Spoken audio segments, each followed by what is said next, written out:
महाराष्ट्र के मुख्यमंत्री माननीय नामदार श्री एकनाथ जी शिंदे,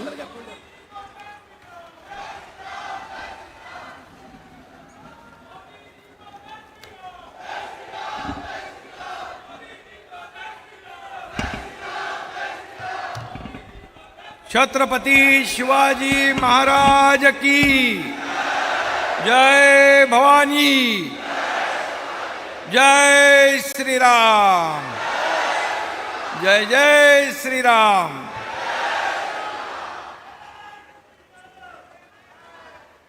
प्रभु रामचंद्र जी के पद चिन्हों से पावन हुई इस पवित्र धरती पर देश में नहीं बल्कि दुनिया में सबसे नंबर 1 के लोकप्रिय नेता और यशस्वी प्रधानमंत्री नरेंद्र मोदी जी का मैं रामटेक में तहे दिल से स्वागत करता हूं।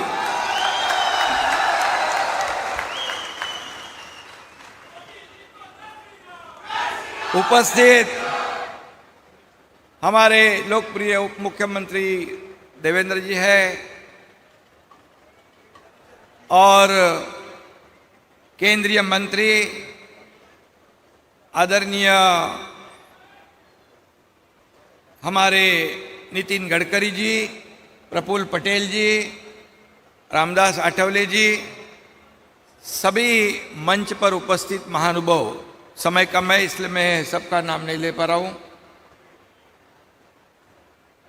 इस समय गर्मी की लहर चल रही है, लेकिन उसकी परवाह किए बिना यहां पर जन सैलाब यहां मोदी जी को देखने और सुनने को आया है।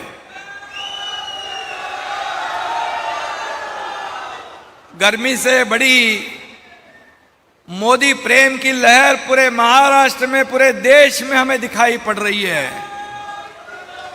मोदी जी का हेलीकॉप्टर जैसे ही आवाज करता है तो सब लोग खड़े हो जाते हैं स्वागत के लिए।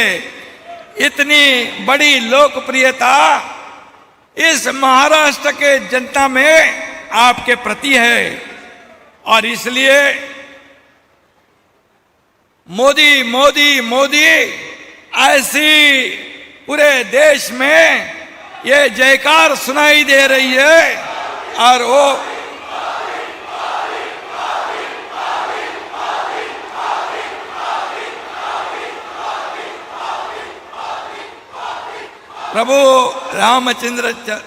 प्रभु श्री रामचंद्र जी के आशीर्वाद से मोदी जी विकसित भारत का निर्माण कर रहे हैं।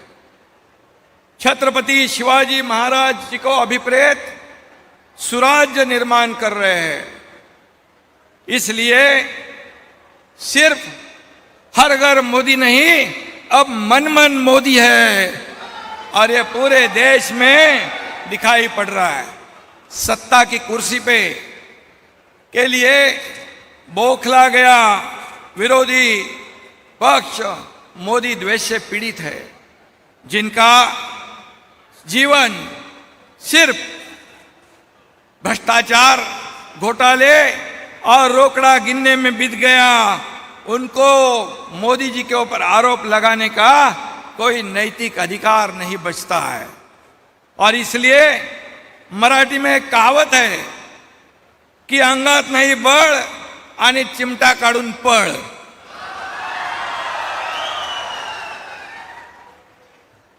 ऐसी उनकी हालत है। यदि मोदी जी के ऊपर आरोप करते हैं, बार बार आरोप करते हैं, लेकिन मोदी जी जरा भी ध्यान नहीं देते।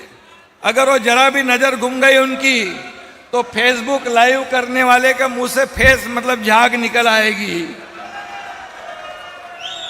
लेकिन एक कहावत है, हाथी चलता है बाजार, मैं नहीं बताऊं, मैं बोलूंगा नहीं। लेकिन जितने भी विपक्ष मोदी जी की आलोचना करेंगे, 2014 को आलोचना की, आरोप किया, ये देश की जनता ने उनको घर पे बिठा दिया। 2019 को आरोप लगाया, जनता ने उनके विरोधी पक्ष विपक्ष के नेता के इतने भी खासदार सांसद नहीं चुनने आने दिए। और अब भी 2024 में ये इतना आरोप लगा रहे हैं कि मुझे लगता है अब सब रिकॉर्ड मोदी जी तोड़ेंगे, क्योंकि देश की 140 करोड़ जनता आज मोदी जी के साथ है और उन्होंने गारंटी ली है मोदी जी को फिर एक बार।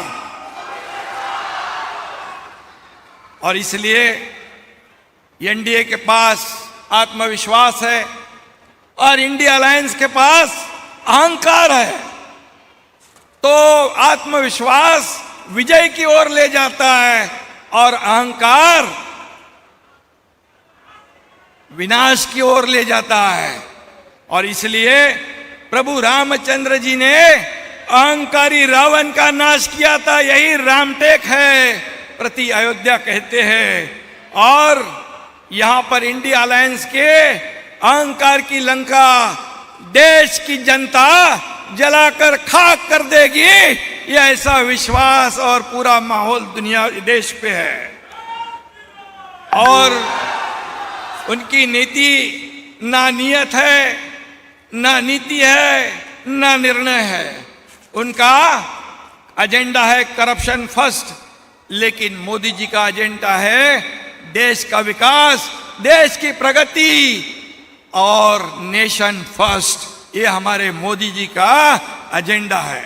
और इसलिए अब ये सत्ता के बाहर है, वो लड़ाई थे, सब एक दूसरे के गले लग रहे, लेकिन ये सांप और जो इनका निवाल का है, सांप मुंगूस नेवला, सांप और नेवला की जो दोस्ती हुई है ये जनता खूब अच्छी तरह जानती है। और इसलिए आने वाले चुनाव में उनको घर का रास्ता दिखाने का काम हमें सबको मिलकर करना है। मैं इतना ही कहूंगा कि देश की अर्थव्यवस्था को नया आयाम देने का काम, नई ऊंचाई पर ले जाने का काम, 11वें में से 5वें नंबर पर लाने का काम, अब आगे 3रे नंबर पर लाने का निर्धार करने वाले मोदी जी आज हमारे देश के प्रधानमंत्री है। ये हमारा गर्व है, यह अभिमान है। और इसलिए 2014 में मोदी जी प्रधानमंत्री बने तब शेयर मार्केट का सेंसेक्स 25,000 था, आज वो 75,000 तक पहुंच गए। इसलिए ये विकास हो रहा है, ये देश की प्रगति हो रही है। मोदी जी ने गरीबों को बढ़ाया, गरीबी से ऊपर लाया, 25 करोड़ लोगों को, 80 करोड़ लोगों को कोविड में मुफ्त धान्य राशन देने का निर्णय था, उसको आगे 5 साल बढ़ाया। मतलब इस देश में कोई भूखा नहीं सोए, ऐसे मोदी जी के विचार है। रोटी, कपड़ा और मकान देने वाले हमारे प्रधानमंत्री कहा, और भ्रष्टाचार और घोटाले करने वाला विपक्ष कहा। एक आदिवासी समुदाय की बेटी को इस देश के सर्वोच्च पद पर बिठाने वाले मोदी जी, और यहां पर उनको राष्ट्रपति बनाया, और हमारे देश के बेटी को राष्ट्रपत्नी कहकर अपमान करने वाले कांग्रेस कहां पर। और इसलिए इस देश की आदिवासी जनता ये कांग्रेस को आने वाले चुनाव में पूरी तरह इसका बदला जरूर लेंगे, क्योंकि दलित आदिवासी को सिर्फ कांग्रेस वोट बैंक करके इस्तेमाल करती थी, लेकिन मोदी जी ने उनके जीवन में बदलाव लाने का काम किया है, उनका जीवन बदल डालने का काम किया है, और उनके जीवन को बदलने का गारंटी ली हुई है। यह फर्क है। और इसलिए मैं इतना ही कहूंगा कि इस देश के हर वर्ग को, किसान हो, कामगार हो, माता बहनें हो, गरीब हो, शोषित हो, पीड़ित हो, दलित हो, सबका उत्थान करने का काम मोदी जी ने किया है। और इसलिए रामटेक नहीं, नागपुर नहीं, पूरा महाराष्ट्र नहीं, पूरा देश इंतजार कर रहा है वोटिंग डे का, मतदान करने का। और इसलिए यहां पर आने वाले 19 तारीख को गडकरी साहेबांचं पण 19 तारखेला या रामटेक मधून राजू पारवे यांना त्यांच्या नावासमोरचं धनुष्यबाणचं बटन दाबून त्यांना प्रचंड मताने विजयी करायचं आहे आणि नागपूरमधून आपले नेते नितीन गडकरी साहेबांना त्यांच्या निशाणी समोरचं कमळाचं बटन दाबून आपण विजयी करूया एवढंच सांगतो. आणि अब की बार फिर एक बार. धन्यवाद. जय हिंद, जय महाराष्ट्र, जय श्री राम.